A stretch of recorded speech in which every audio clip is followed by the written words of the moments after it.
ہمارے نبی کیسے زندگی گزارتے تھے، ایک عام جو معمولات ان کے ہوتے تھے؟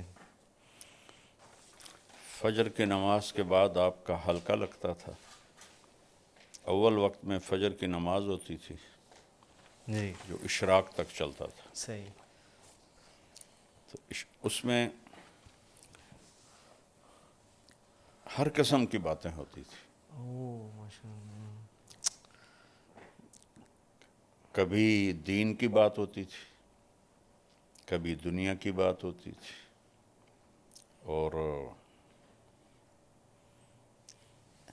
ایک ملٹی پرپز قسم کا کبھی ہنسی مذاق ہوتا تھا. اللہ. اسید بن حضیر رضی اللہ تعالیٰ عنہ بہت لطیفہ گو صحابی تھے. وہ اسی محفل میں کبھی جب لطیفے سناتے تو صحابہ ہنس ہنس کے گر پڑتے تھے، اللہ کے نبی کے سامنے ایسے گر جاتے تھے. اور کبھی آپ پوچھتے آج کسی نے کوئی خواب دیکھا ہے، یا آپ اکثر پوچھتے آج کسی نے کوئی خواب دیکھا ہے. یہ میں نے مولانا سعید خان صاحب رحمہ اللہ میں دیکھا. ان کے ساتھ جو سفر ہوئے تو ہم فجر کی نماز گھر پہ پڑھتے تھے ان کے ساتھ جب، تو پھر وہ پوچھتے بھئی کسی نے کوئی خواب دیکھا ہے. یہ بس ان میں دیکھی ہے بات. اور کبھی آپ خاموش ہو کے بیٹھ جاتے اور صحابہ کوئی موضوع چھیڑ دیتے، آپ ان کے ساتھ اس موضوع میں شریک ہو جاتے تھے. اللہ. تو جابر فرماتے ہیں ہم کھانے کا ذکر کرتے تو آپ کھانے کی بات ہمارے ساتھ کرتے، ہم باغات کا ذکر کرتے تو باغات کی بات ہمارے ساتھ کرتے، ہم دین کی بات کرتے وہ دین کی بات ہمارے ساتھ کرتے. تو یہ اس طرح کی ایک بڑی ہلکی پھلکی محفل ہوتی تھی. یعنی اس میں وہ اپنی وضاحت کے لیے پوچھ رہا ہوں، جیسے ہم ایک سمجھتے ہیں کہ اگر دینی حلقہ ہے تو صرف دین کی بات ہی ہو، ایسا نہیں ہوتا تھا. نہیں نہیں نہیں نہیں، اللہ اکبر. میں اس سید رضی اللہ عنہ کے لطیفے آپ کو بتا رہا ہوں. اللہ. تو وہ ایک بہت اچھی مجلس ہوتی تھی. سبحان اللہ. پھر آپ جب ایک نیزے کے برابر سورج ہو جاتا تھا تو آپ 2 نفل پڑھتے تھے، 4 نہیں پڑھتے تھے، 2 پڑھتے تھے. اور نوافل بس یہ 2 ہی آپ مسجد میں پڑھتے تھے، باقی سب گھر پڑھتے تھے. آپ کی تو آپ کے نوافل ہمارے لیے سنت ہیں، یہ سارے آپ گھر پڑھتے تھے. اللہ. صرف فرض مسجد میں پڑھاتے تھے آ کر، یا پھر جب اعتکاف ہوتا تھا تو پھر وہ تو وہاں ٹھہرنا ہی ہوتا تھا. تو اس کے بعد آپ مسجد سے نکلتے اور ہر اپنی زوجہ محترمہ کے پاس جاتے اور ان کا حال پوچھتے، اور اس کے بعد آپ تشریف لاتے اس گھر میں جہاں آپ کی باری ہوتی تھی. وہاں پھر آپ تھوڑی دیر آرام فرماتے تھے. اس کے بعد پھر اٹھ کر اگر کوئی وفود آئے ہوتے تھے تو پھر آپ ان کے لیے تیار ہو کر مسجد جاتے اور ان وفود کے ساتھ ملاقات کرتے. یا کوئی اور محفل مجلس ہوتی تو آپ اس کے لیے باہر تشریف لے جاتے تھے. اگر جلدی فارغ ہو جاتے تھے تو پھر دوبارہ گھر آ جاتے تھے. جب بھی گھر سے نکلتے تھے مسواک فرماتے تھے، جب گھر داخل ہوتے تھے مسواک فرماتے تھے. مستقل آپ کی عادت تھی کہ آپ گھر سے نکلتے ہوئے مسواک وضو، اور گھر میں داخل ہوتے ہی پہلے مسواک فرماتے تھے. وہ جو پیلو کا جو بہت ہی اعلیٰ مسواک ہوتا ہے، جی. اب تو ملتا ہی نہیں. پھر آپ ظہر کی نماز ادا فرماتے تھے اور اس کے بعد آپ تھوڑی دیر قیلولہ فرماتے تھے. پھر آپ جا کے بازار کا چکر لگاتے تھے اور سارے بازار کا معائنہ کرتے تھے. منڈی میں جاتے تھے، منڈی میں کیسے تجارت ہو رہی ہے اس کا معائنہ فرماتے تھے.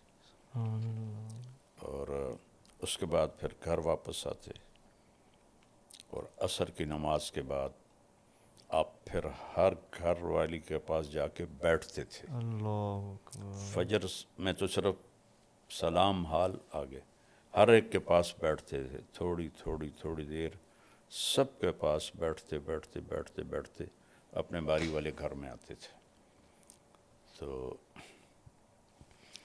پھر گھر کے کام کاج، جھاڑو دینا، برتن دھونا، اللہ اپنے کپڑے دھونا. آپ کی 9 بیویاں زندہ اپنے کپڑے خود دھوتے تھے. اللہ. کوئی کپڑا پھٹ جاتا تھا خود سیتے تھے، جوتا پھٹ جاتا اس کو خود سیتے تھے. اپنے گھر والوں کے ساتھ مل کر گھر کا کام کرتے تھے. فی محنت اہلہ. اور آپ حضرت حسن نے پوچھا ہند بن ابی حالہ سے کہ اللہ کے نبی کیسے تھے؟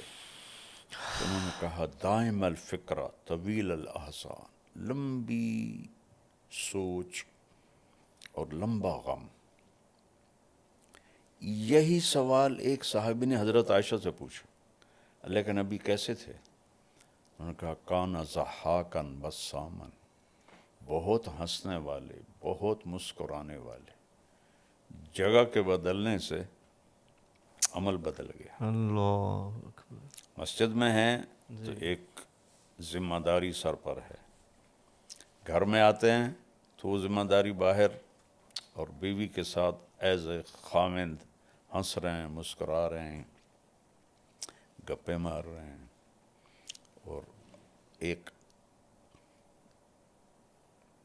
ایسا نہیں کہ میں نبی ہوں اور بس وہ آگے بیچاری ایسے بیٹھی ہوئی ہوں، ایسے نہیں، بے تکلفی ہے. حضرت عائشہ نے حلوہ پکایا،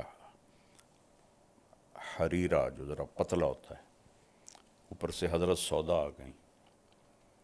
حضرت سودا نے اپنی باری حضرت عائشہ کو دے دی تھی، تو ان میں بڑی دوستی تھی. تو انہوں نے کہا سودا یہ میں نے حلوہ بنایا، کھاؤ. انہوں نے کہا مجھے بھوک نہیں. کہا کھا لو ورنہ تیرے منہ پہ مل دوں گی. انہوں نے کہا مجھے طلب نہیں. تو انہوں نے لپ بھری اور منہ پہ مل دیا. اللہ کے نبی بیٹھے ہوئے تھے. سبحان اللہ. آپ نے حضرت عائشہ کے دونوں ہاتھ پکڑے، کہا سودا چل آ اس کے منہ پہ مل. اللہ حضرت سودا نے اٹھا کر ان کے منہ پہ مل دیا. اللہ اکبر. ہائے یہ آپ کی گھر کی زندگی تھی. اللہ اکبر. سبحان اللہ. اور پھر مغرب کے بعد سب بیگمات کو وہاں بلاتے جہاں آپ کی باری ہوتی تھی، ان کے ساتھ دن میں 3 مجلسیں ہوتی تھی. فجر کی مختصر، عصر کی تھوڑا ٹائم، مغرب کے بعد پھر سب کٹھی اس گھر میں.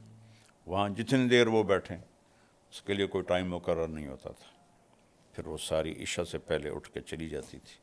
اب عشاء کی نماز پڑھا کے آ کے فوراً سو جاتے تھے. لا ثمرۃ بعد العشاء، عشاء کے بعد کوئی مجلس نہیں ہے. یہاں سارا کام ہی الٹا ہوا پڑا ہے. وہ گورے ہم سے زیادہ سیانے نکلے کہ وہ رات کو کوئی ان کا کام ہوتا ہی نہیں ہے. ان کی ہماری حکمران ہوں، ہمارے ادارے ہوں، ہمارے مولوی ہوں، رات کی آپ نے کہا لا ثمرۃ بعد العشاء. اور پھر آپ آخری 3 پہر جب رہتے آپ اٹھ جاتے تھے اور تہجد کا وضو آپ خود فرماتے تھے، مسواک فرماتے. جس گھر میں ہوتے وہاں آپ نوافل ادا فرماتے. حضرت عائشہ کے گھر کی تفصیل تو معلوم ہے کہ وہ آگے لیٹی ہوتی تھی، آپ نفل پڑھتے تھے. تو جب آپ سجدے میں جاتے تو جگہ تنگ تھی تو آپ ایسے رانوں پہ ہاتھ مارتے، وہ اپنی ٹانگیں سکیڑ لیتی اور آپ سجدہ کرتے. پھر کھڑے ہوتے وہ پھر ٹانگیں لمبی کر لیتی. انہیں نہیں کہتے تھے اٹھ کے تہجد پڑھو. اور اپنے نفلوں سے جب فارغ ہو جاتے تھے تو پھر یوں کونی کی ٹیک لگا کے ایسے لیٹ جاتے تھے ایسے. تو حضرت عائشہ بھی اٹھ جاتی تھی.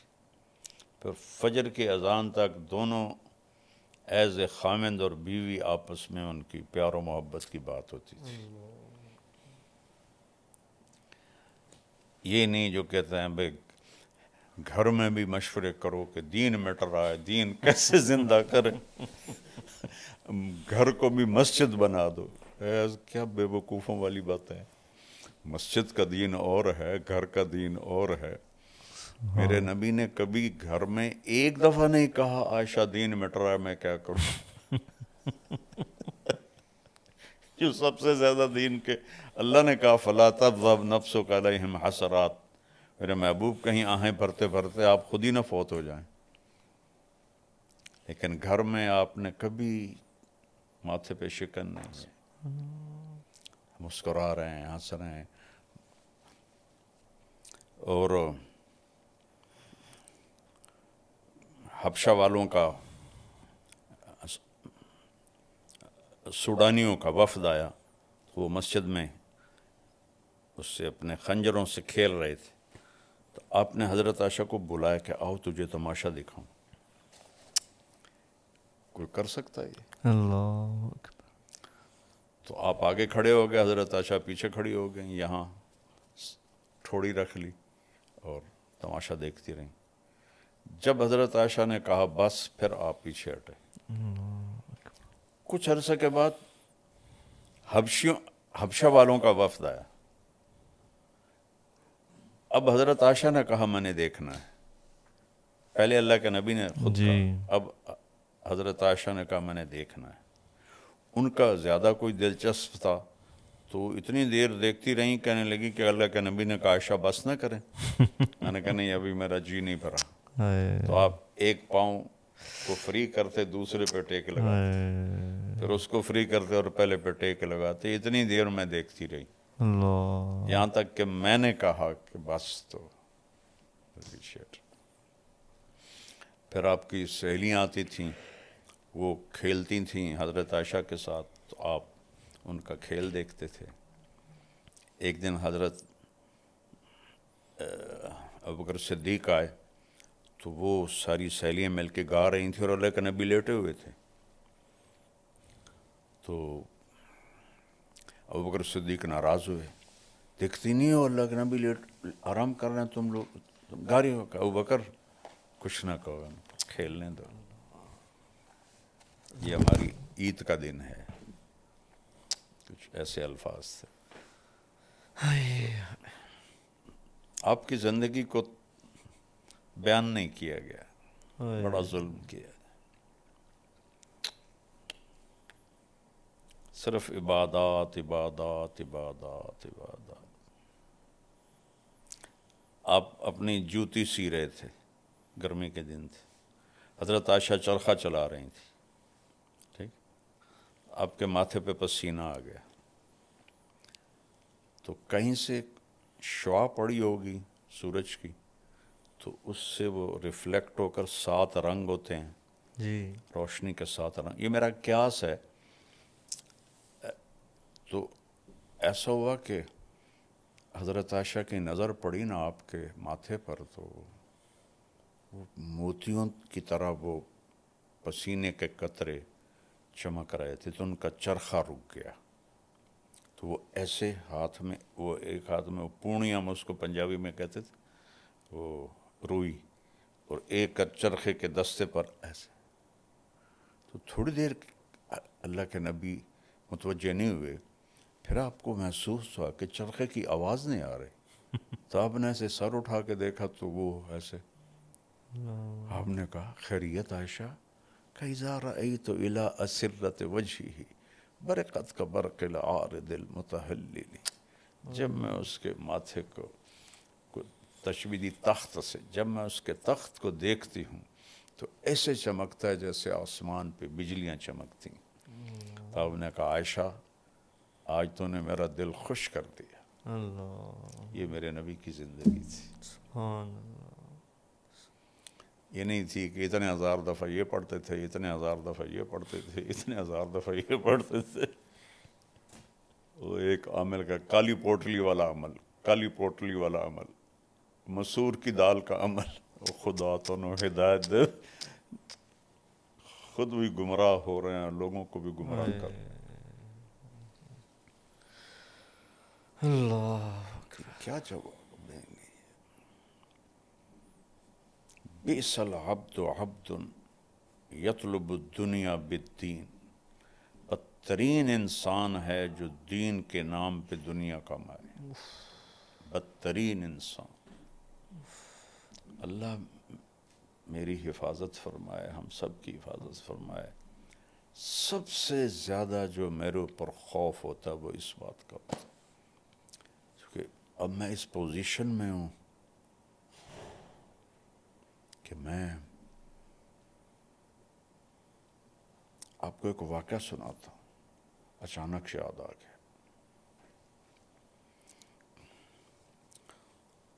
اور یہ واقعہ ہے بیٹا 1974، ہمارا سبق ہو رہا تھا حیات الصحابہ کا، سردیوں کا زمانہ تھا، اور لڑکوں کی نگرانی کے لیے مطبخ کے اندر ایک سبق ہوتا تھا کہ لڑکے مہمانوں کے لیے روٹیاں بناتے تھے، تو مطبخ والوں نے شکایت کی کہ یہ ہمارے قابو نہیں آتے آپ کے شاگرد، تو پھر 2 گھنٹے سبق ہوتا تھا، ایک استاد روزانہ وہاں بیٹھتا تھا۔ تو اس دن شدید سردی تھی اور مجھے نزلہ لگا ہوا تھا، اور میں نے کھدر کی چادر اوڑھی ہوئی تھی، اور شرڑ میرا ہو رہا تھا، اور نیچے ٹھنڈا فرش تھا، پانی بہتا تھا اس پر، قریب ہی آٹا گوندنے وقت کی جگہ تھی تو اس کا سیم وہاں تک تھا، اور اوپر چٹائی تھی پھٹی ہوئی، اور ہمارے استاد مولانا زار شاہ صاحب رحمہ اللہ، ان کو بھی شدید نزلہ تھا، تو وہ ٹیک لگا کے بیٹھے ہوئے تھے اس کی پلر کی۔ تو ہم سردی سے ایسے بھیڑ کی طرح سکڑے ہوئے تھے، چونکہ برآمدے میں سبق ہوا تھا، ٹھنڈی ہوا آ رہی تھی، تو کبھی کبھی مولانا ترغیب دیتے تھے، تو سبق میں کوئی بات آئی اور انہوں نے ترغیب دی، اس میں ایک جملہ بولا، رائمنڈ کی نسبت کو بیچنا نہیں۔ میرے اب بھی آنکھوں میں آنسو ہیں کہ پتہ نہیں باقی لڑکوں کا کیا تاثر تھا، میرا رد عمل تھا۔ میں نے کہا اس میں بیچنے والی چیز کیا ہے؟ تو مجھے اپنا تو پتہ ہے، مجھے باقیوں کا نہیں پتہ، کہ میرے اندر ایک رد عمل پیدا ہوا، ویچن والی شے کیڑی، برے حال تے بانکے دیاڑے جو پنجابی میں کہتے ہیں، اس میں کون سی چیز ہے بیچنے والی؟ تو چند سالوں بعد مجھے پتہ چلا کہ میں بیچ سکتا ہوں، میں کیش کر سکتا ہوں۔ وہ میرے ساتھ اللہ نے وہ کر کے دکھایا کہ تو کہتا تھا کہ کیا چیز ہے بیچنے والی، تو بیچ، اب بک سکتا ہے تیرا سودا۔ یہ میں اللہ سے بہت رو رو کے مانگتا ہوں کہ یا اللہ دین بیچنے والوں میں نہ مجھے اٹھا دینا۔ اللہ نے مجھے نیک نامی دی، بہت بڑی دولت ہے، شہرت دی، اچھی شہرت، بہت بڑی دولت، لیکن اس کے اندر بہت بڑا امتحان ہے بیٹا، بہت بڑا امتحان۔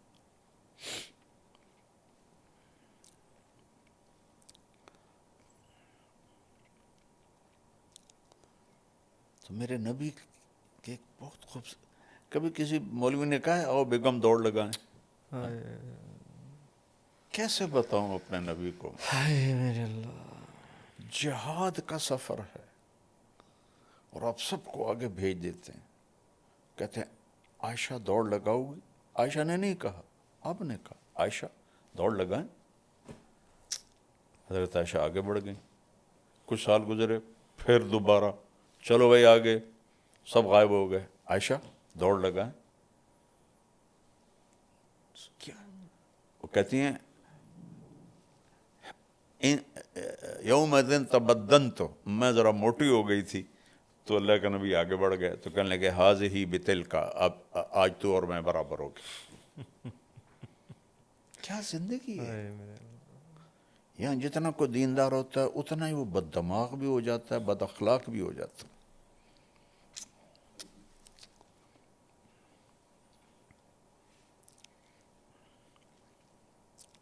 سبحان اللہ، جہاد کا سفر اللہ، اور لشکر تیاری کا بگل بج گیا۔ حضرت عائشہ اپنے اونٹ پر بیٹھیں، وہ جو پالکی ہوتی ہے، گردن میں دیکھا تو ہار غائب تھا۔ ہار لائن تھی مانگ کے بہن سے، حضرت اسما سے، تو شور مچا دیا، میرا تو ہار گم ہو گیا۔ عین سفر تیار ہے۔ عصر کے بعد آپ نے کہا بھی ہار ڈھونڈو۔ اس کے برعکس بھی ہو سکتا تھا، عائشہ جہاد کا سفر ہے، معمولی سا ہار ہے، ہم اس کے لیے ہم سفر روک دیں؟ آپ نے کہا چلو بھائی سب ڈھونڈو۔ سب ڈھونڈنے لگ گئے۔ مغرب کا وقت ہو گیا تو مغرب عشاء کٹھی پڑی۔ اب سفر مشکل ہو گیا، رات ہو گئی، رات ٹھہر گئے۔ فجر کا وقت ہو تو پانی غائب، پانی کوئی نہیں۔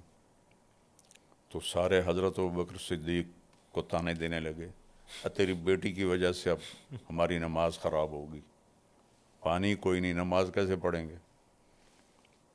تو ابوبکر غصے میں گئے اللہ کے نبی کے خیمے میں، تو آپ حضرت عائشہ کی گود میں سر رکھے سوئے ہوئے تھے۔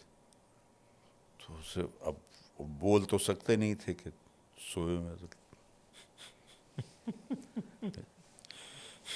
یہاں زور سے انگلی ماری، کہ میں ایسے ہو گئی تھا کہ میری باڈی میں حرکت نہ ہو، تو انہیں پھر ایسے کیا، پھر ایسے کیا۔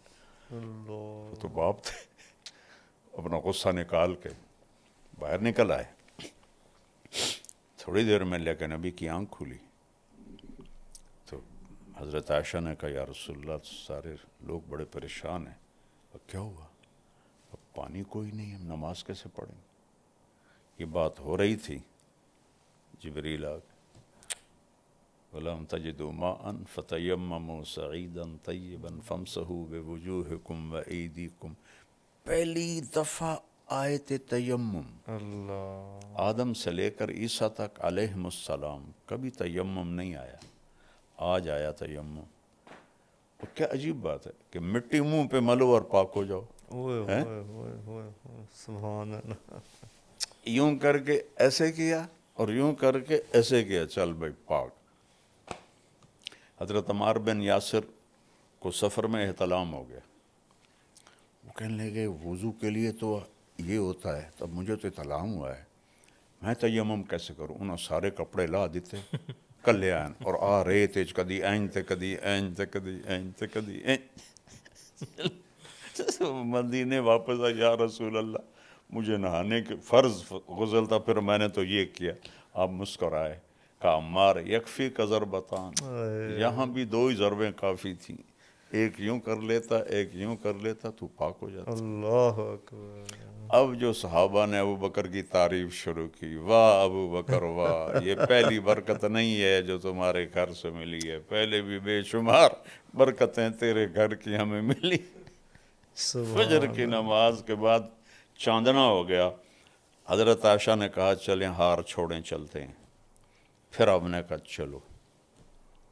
جب اونٹنی کو اٹھایا تو ہار نیچے اس کے پڑا ہوا تھا، وہ باہر انہوں نے ڈھونڈی رکھا، وہ نیچے چلا گیا تھا۔ جہاد کا سفر روک دیا۔ پڑھو، میں کیا کروں، مولوی نہیں جانتے سیرت کیا ہے تو میں اوروں کے پہ کیا رہوں؟ اکابر میں پھنسے ہوئے ہیں، اکابر۔ میں کہتا ہوں سب سے بڑے اکابر میں جاؤ جو میرا نبی ہے، جس سے یہ سارے اکابر وجود میں آئے، اس کی زندگی دیکھو، اسے فالو کرو۔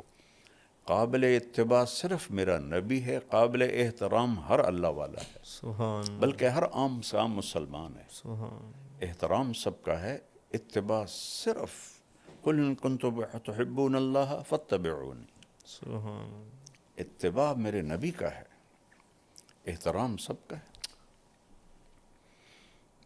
لیکن کیا اللہ، کروں؟